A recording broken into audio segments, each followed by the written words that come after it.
kita teringat kepada satu hadis di mana Rasulullah sallallahu alaihi wasallam pernah bersabda, "Ya'ti 'alan nasi zamanun ru'asa'uhum kal asad wa wuzara'uhum kal dhi'ab wa qudatuhum kal kilab wa kathirun nasi yawma idzin kal aghnam."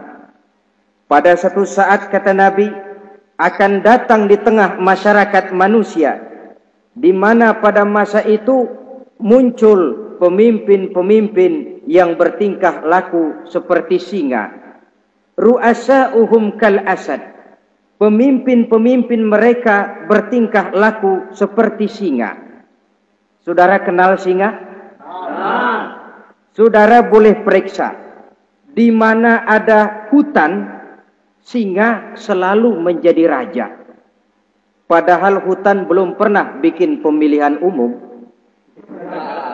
Tapi yang namanya singa tidak pernah peduli. Ada pemilihan umum atau tidak, raja hutan tetap singa.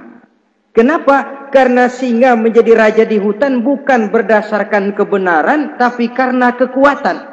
Karena kuat, maka dia naik jadi raja. Soal benar atau tidak, soal lain. Maka sebagai akibatnya, setelah si singa ini naik menjadi raja hutan, dia bukan melindungi rakyatnya, malah makanin rakyatnya. Coba saudara lihat di hutan. Kambing rakyat hutan dimakan oleh singa. Ayam rakyat hutan dimakan oleh singa. Sapi rakyat hutan dimakan oleh singa. Inilah akibatnya karena singa naik berdasarkan kekuatan. Setelah naik bukan melindungi rakyatnya, malah makanin rakyatnya. Mental semacam inilah yang dimiliki oleh Raja Namrus laknatullah alaih. Cuma karena rasa ketakutan akan datang orang yang akan menumbangkan kekuasaannya, maka seluruh bayi laki-laki harus dibunuh tanpa dosa apapun. Itu akan datang di tengah masyarakat manusia, muncul pemimpin-pemimpin yang mentalnya seperti singa. Lah kalau yang jadi pemimpin sudah seperti singa, wa wuzara'uhum kazzi'ab. Yang jadi wazir, yang jadi menteri, kata Nabi, lagunya seperti serigala. Nyetel ini. Kalau sudah pemimpin seperti singa, yang jadi menteri seperti serigala. Apa serigala itu? Saudara tahu dalam dongeng anak-anak, serigala itu kan binatang yang paling licik. Untuk terang-terangan dia tidak berani karena tidak punya kekuatan seperti sang singa. Maka dia pakai ilmu kelicikannya. Serigala itu kalau ingin makan daging ayam, pakai bulu ayam. Kalau kepengen makan daging kambing, pakai bulu kambing. Pendeknya, serigala binatang yang menghalalkan segala macam cara asal tujuan tercapai. Itulah serigala. Lambang dari sifat kelicikan. Lempar batu, sembunyi tangan.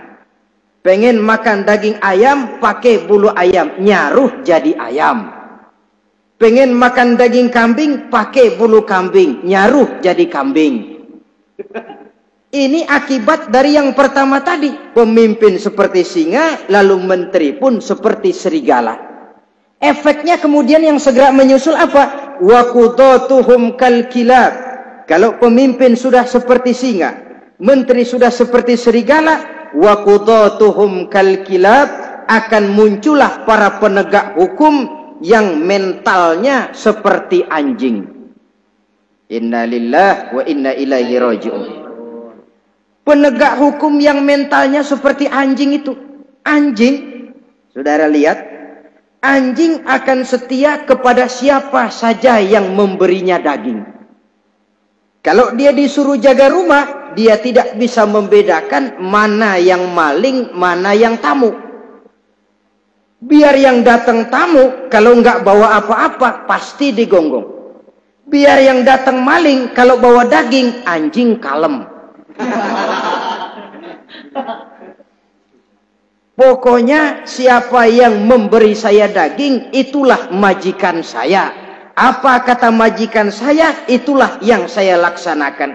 Maka hilang kebenaran hukum, hancur norma-norma keadilan.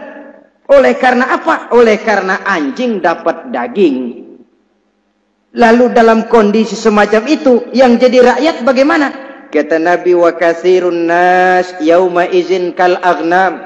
Adapun kebanyakan orang pada masa itu, lagunya sudah seperti kambing. Saudara, kambing itu binatang yang cuma menang groyokan dan tidak punya alternatif. Namanya kambing, digiring ke lapangan embe. Betul kan? Betul. Digiring ke kuali embe. Dikasih makan rumput embe. Sampai pun mau dipotong masih embe juga. Tidak punya pilihan lain si kambing ini, tidak punya alternatif lain. Kondisi semacam inilah yang terjadi di masa pemerintahan Raja Namruz laknatullah alaih.